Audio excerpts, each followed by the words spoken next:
Este é o segundo vídeo da série A História do Povo de Deus. Muito bem-vindo, muito bem-vinda, meu querido, minha querida. Hoje vamos falar um pouco sobre os dois possíveis caminhos que temos para ler a Sagrada Escritura. Um deles é o histórico crítico, que é a leitura que o Papa Bento XVI, que todos os demais papas, e sobretudo agora o Papa Francisco, vem nos orientando a fazer esse tipo de leitura que leva em conta o contexto em que a Bíblia foi escrita. O outro tipo de leitura é o tipo de leitura fundamentalista. E todo texto que é lido de modo fundamentalista nos leva a alguns desentendimentos, colocando o texto em contradição. Quando a gente olha para a religião islã, a gente encontra o Alcorão. O Alcorão jamais instiga o povo à violência. No entanto, aqueles que fazem uma leitura fundamentalista do Alcorão acabam encontrando ali razão justificativa para os seus atos violentos, para as suas guerras. Por quê? Porque leem o Alcorão ao pé da letra, uma leitura fundamentalista. O mesmo pode acontecer com a nossa Bíblia Sagrada.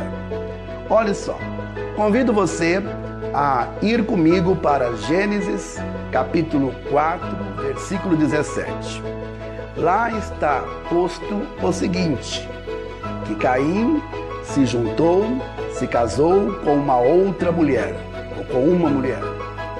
Ora, se havia Adão e Eva, que tiveram 2 filhos, Abel e Caim. Caim matou Abel. Então nós temos 3 pessoas.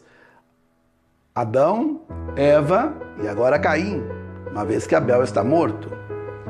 Caim saiu dali daquela região, foi para uma outra, e lá se casou, como acabei de dizer e apontar o texto para você, Gênesis 4, 17, se casou com uma outra mulher. Pergunta-se, de onde é que veio esta mulher? E onde Caim conseguiu pessoas, multidões, para a construção de uma cidade? Portanto, estamos aqui diante de uma leitura fundamentalista. Evidentemente que Adão e Eva não foram os primeiros homens e mulheres criados por Deus. Se assim o entendermos, estamos dentro de uma leitura fundamentalista e não histórico-crítica, que é, e repito, uma leitura que leva em conta o contexto no qual a Bíblia fora escrita. Bom, mas vamos sair daqui e vamos lá para Mateus capítulo 5, versículo 1. Está dito que o Sermão da Montanha foi proposto por Jesus lá no alto da montanha, lá no topo da montanha.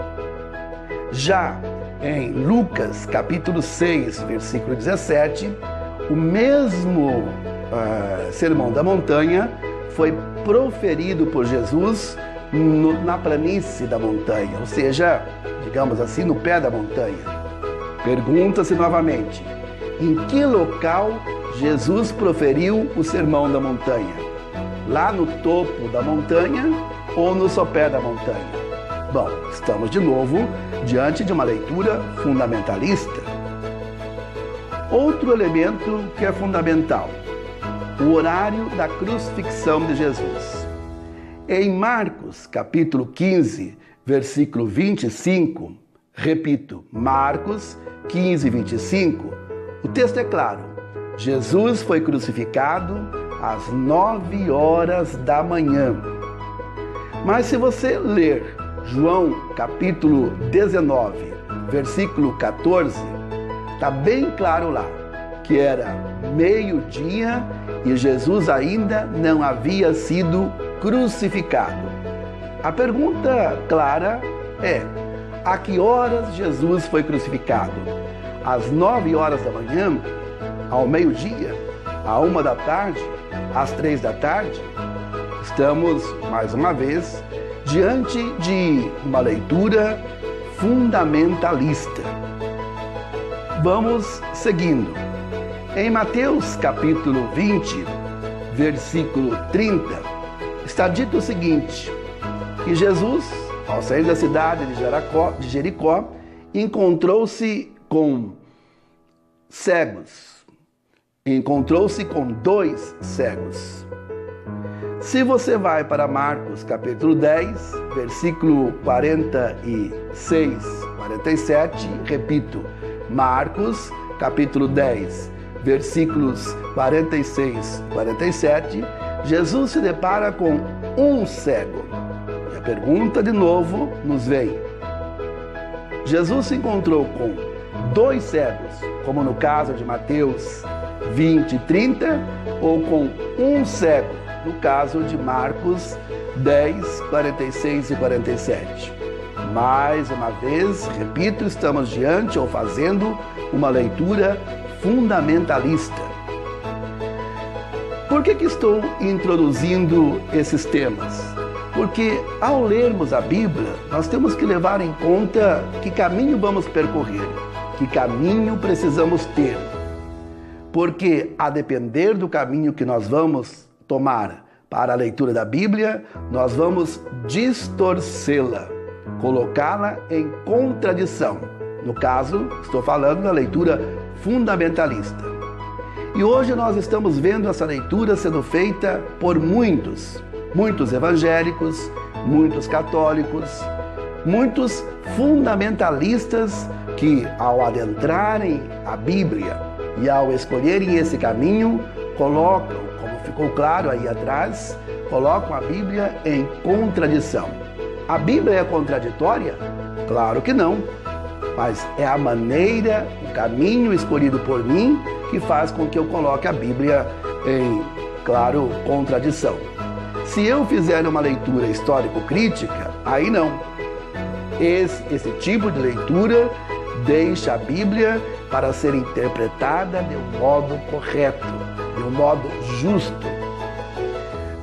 E nós podíamos ficar falando aqui de várias contradições. São mais de 80 contradições que nós encontramos dentro da Bíblia quando percorremos o caminho do fundamentalismo, tanto no Antigo Testamento quanto no Novo Testamento.